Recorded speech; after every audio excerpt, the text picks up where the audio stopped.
ሌሊት ላይ መንፈስ ቅዱስ ይሄን ድምጽ ነው የሰጠኝ። እንደዚህ ይላል የእግዚአብሔር ቃል ኤርሚያስ 18 ነው።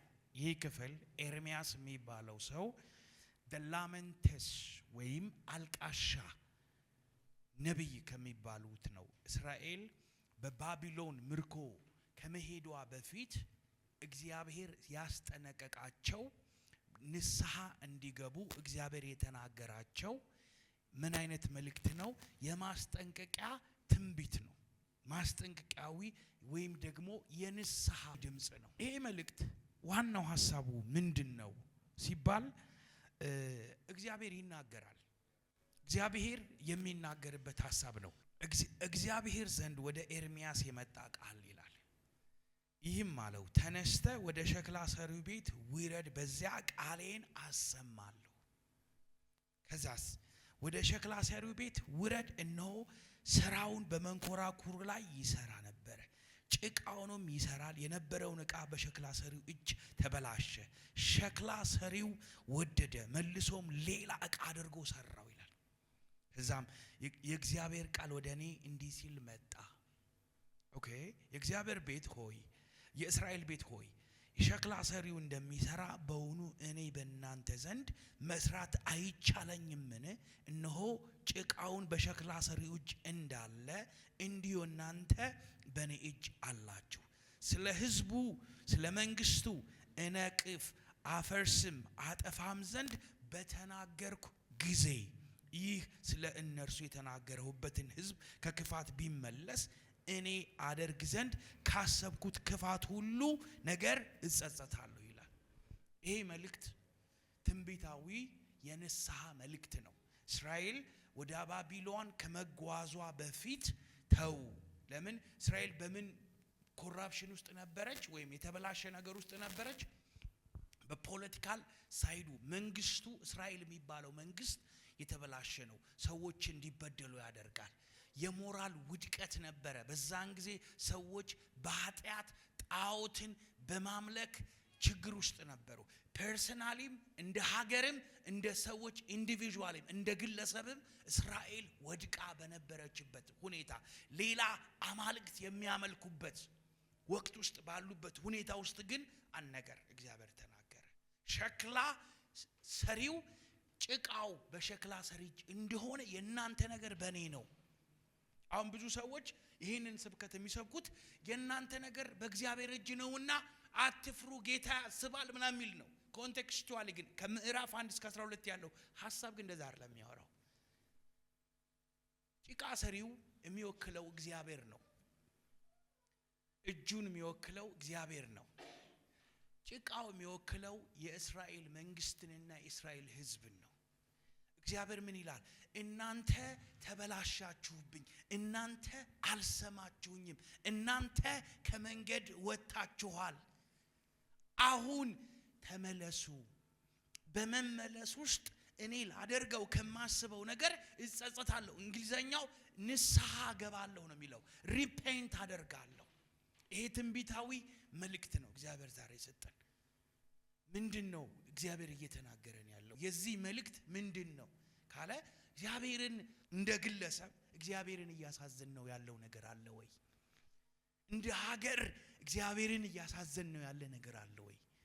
እግዚአብሔርን ባለመስማት ውስጥ እግዚአብሔርን በማሳዘን ውስጥ ምን አይነት ነገር ውስጥ እንገባለን? ተላልፎ መሰጠት ውስጥ እንገባለን። ተላልፎ መሰጠት ማለት ምን ማለት ነው? ያን የነበረችው እስራኤል ወደ ባቢሎን የተጋዘችው።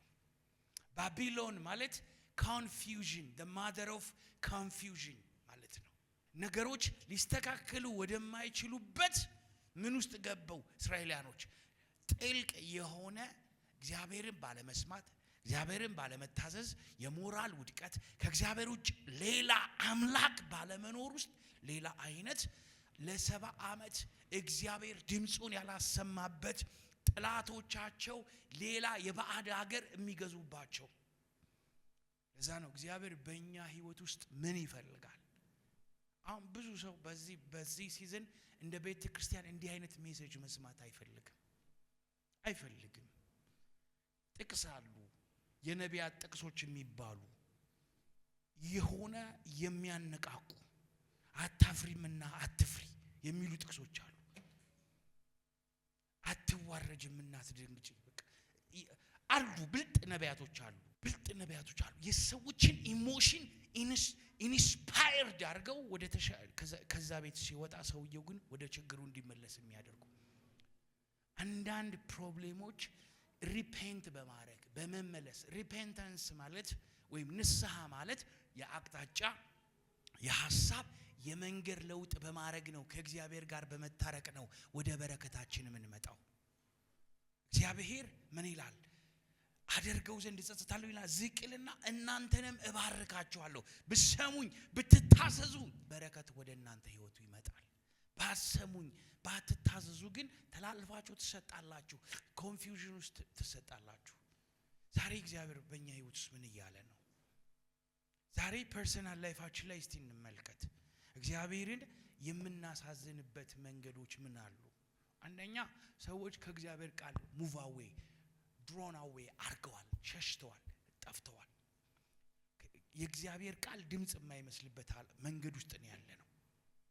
ሁለተኛ የእግዚአብሔር መንፈስ በህይወታችን ላይ ሊሰራ የሚፈልገው ነገር አለ።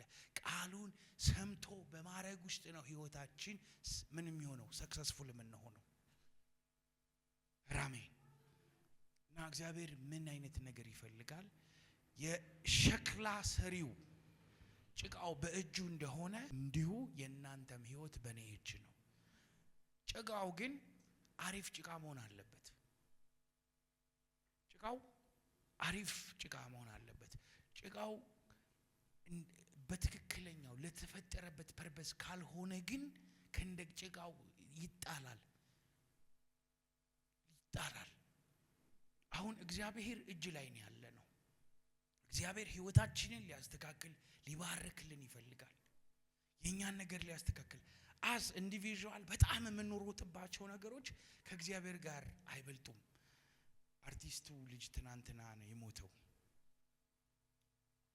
እና አንድ ነገር ደውል ሰጥቶኛል። ይሄ ሰውዬ ወደ ጌታ ነው የሚሄደው ወይስ ወደ ሌላ ቦታ?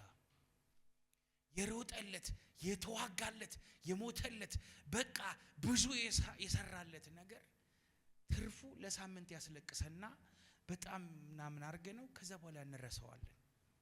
በዚህ ምድር ላይ እግዚአብሔር ፊት የምንስማማበት ነገር ይኖረናል። ነገ ስንሞት ቴሌቪዥን ላይ የምታዩን የተለያየ ሚዲያ ላይ የምታዩት ነገ ስንሞት ከእግዚአብሔር ጋር ታርቀናል ወይ? እግዚአብሔር ጋር ሰላም አለን? አንዱ ከእግዚአብሔር ጋር ሰላም ደግሞ በእግዚአብሔር እጅ ሆነን መልካም ጭቃ ሆነን የኛን ነገር እግዚአብሔር እንደገና ለክብር ዕቃ ሊሰራን የሚችለው ከእግዚአብሔር ጋር የተጣበቀ ህይወት አለን። ያ ህይወት ደግሞ በልጁ በክርስቶስ ኢየሱስ በማመን የዘላለም ህይወት ማግኘት ነው አንደኛው ፕሪንሲፕል። ሁለተኛ ደግሞ ደቀ መዝሙር መሆን ነው። ደቀ መዝሙር ማለት ዲሲፕል ማለት ነው፣ ኢሚቴተር ማለት ነው። እለት እለት እሱን እየመሰልን ከክብር ወደ ክብር የምንራመድበት መንገድ ነው። ያ መንገድ ደግሞ ዳዊት እንዳለ ህግህ ለመንገዴ መብራት ነው ለህይወቴ ብርሃን ስላለ ቃሉን በህይወታችን ፕራክቲስ እያደረግን ካልኖርን it's nothing። በዚህ ምድር ላይ የምንሰበስበው ነገር ሁሉ ትተነው ነው የምንሄደው። አሁን ልባችን ህይወታችን የተመለሰ ህይወት ይፈልጋል እግዚአብሔር። የተመለሰ ህይወት፣ የተመለሰ ሐሳብ፣ ወደሱ የቀረበ ህይወት። ለምን ትውልድ መጥቶ ይሄዳል። እኛም እንደ አንዱ ነገም ተረኞች ነን። ነገ የምንሞት ሰዎች ነን። በሰማይ ምን መዝገብ አዘጋጅተናል? በሰማይ የምናዘጋጀው መዝገብ ከሱ ጋር ያለን ህይወት ነው። ህይወት ንስሐ ማለት ማልቀስ አይደለም፣ መንቀጥቀጥ አይደለም፣ ወይም መጸጸት ብቻ አይደለም። ከዛ ከሄደበት መንገድ ትቶ ከእግዚአብሔር ጋር ተስማምቶ እለት እለት ከእግዚአብሔር ጋር በአንድነትና በአንድ መንፈስ ከእግዚአብሔር ጋር መሄድ ነው። አሜን። ትነሳላችሁ።